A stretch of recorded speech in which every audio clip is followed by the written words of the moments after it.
नमस्कार दोस्तों, आज हम बात करेंगे जाति के बारे में। कभी किसी को नीची जाति कहा जाता है, किसी को ऊंची जाति। तो आपके समझ में आता होगा ये सब क्या है, नीची जाति ऊंची जाति। कभी सोचा है कि आपने एक बच्चा पैदा होते ही उससे ऊंच या नीच में कैसे बढ़ जाता है? क्या किसी नवजात के माथे पर लिखा रहता है ब्राह्मण, क्षत्रिय, वैश्य या फिर शूद्र? तो फिर ये जाति कहाँ से आई, किसने बनाई और फिर क्यों जिंदा है? आइए सच्चाई जानते हैं। जाति के इतिहास से लेकर आज तक के जहर तक जाति की उत्पत्ति कैसे हुई। भारत में जाति शब्द संस्कृत के जात से आया शब्द से आया, जिसका अर्थ होता है जन्म।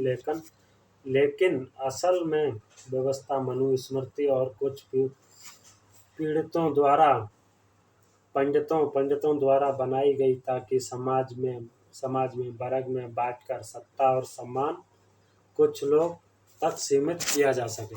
ये जाति बनाई थी मनुस्मृति द्वारा और कुछ पंडितों द्वारा दोस्तों बनाई गई थी।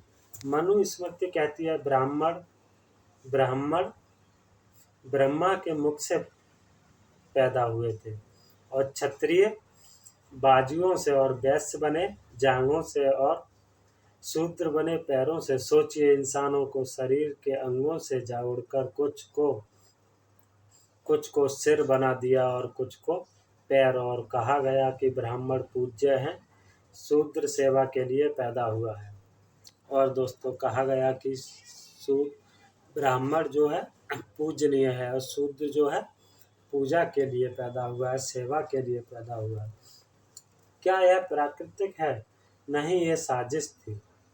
ये जो थी एक ब्राह्मणों की साजिश थी। कोई भी जन्म से ना तो ज्ञानी होता है, ना उसे अज्ञानी।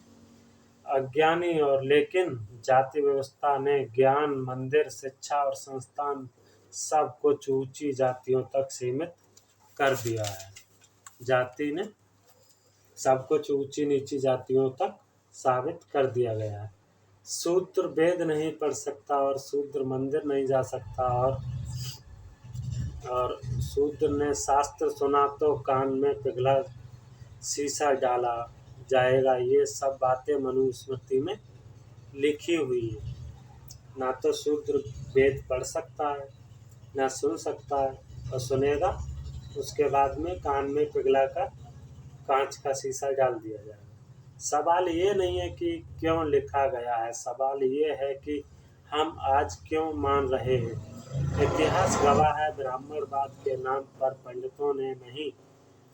पंडितों ने शूद्रों और दलित और पिछड़े सदियों तक दबाया गया है। पिछड़े और दलित और शूद्रों को इन्होंने दबाया गया है, सदियों तक दबाया।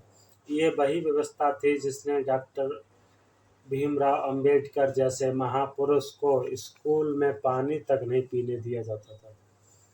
ये व्यवस्था वही थी जो डॉक्टर, सबसे बड़े महापुरुष, देश के पूजनीय भीमराव अंबेडकर के लिए पानी नहीं पीने दिया जाता था। यही कारण था उन्होंने बौद्ध धर्म अपना लिया था, और डॉक्टर भीमराव अंबेडकर ने अंत में आते आते बौद्ध धर्म अपना लिया। हिंदू पैदा जरूर हुआ हूँ, और उनका कहना था हिंदू में जब पैदा जरूर हुआ हूँ, लेकिन हिंदू मरूंगा नहीं। सवाल ये नहीं है कि कौन ब्राह्मण है और कौन शूद्र, और ये सवाल है कि हम इंसान हैं या फिर नहीं है। संविधान ने क्या किया? जब भारत आज़ाद हुआ तो डॉक्टर भीमराव अंबेडकर ने संविधान में लिखा, जाति के आधार पर भेदभाव अपराध है। डॉक्टर भीमराव अंबेडकर ने लिखा कि जाति के नाम पर भेदभाव किया जाएगा, वो अपराध है। लेकिन क्या ये भेदभाव खत्म हुआ है? आज भी गांव में दलित को चूल्हा अलग और कुआं अलग और शमशान अलग और सब कुछ अलग रखना पड़ता है। आज की हकीकत क्या है? क्या बदला? आज भी इंटरकास्ट शादी हो जाती हैं तो हत्या हो जाती है, और आज भी स्कूल में दलित बच्चे पीछे बैठते हैं, और आज भी कोई कह देता है तू किस जाति का है, तो यहीं से सबसे पहले जहरीला आग लग जाती है। अब हम सब लोगों को क्या करना चाहिए? अब वक्त आ गया है जाति नहीं काबिलियत देखी जाए। अब वक्त आ गया है मंदिर मस्जिद कॉलेज संसद सबके दरवाजे हर इंसान के लिए खुले हैं। और अब वक्त आ गया है कि हर आवाज़ एक नारा, जात नहीं इंसानियत बड़ी है और हम एक हैं, कोई ऊंच नीच नहीं है। भगवान ने किसी ऊंच नीच के साथ में भेदभाव नहीं किया।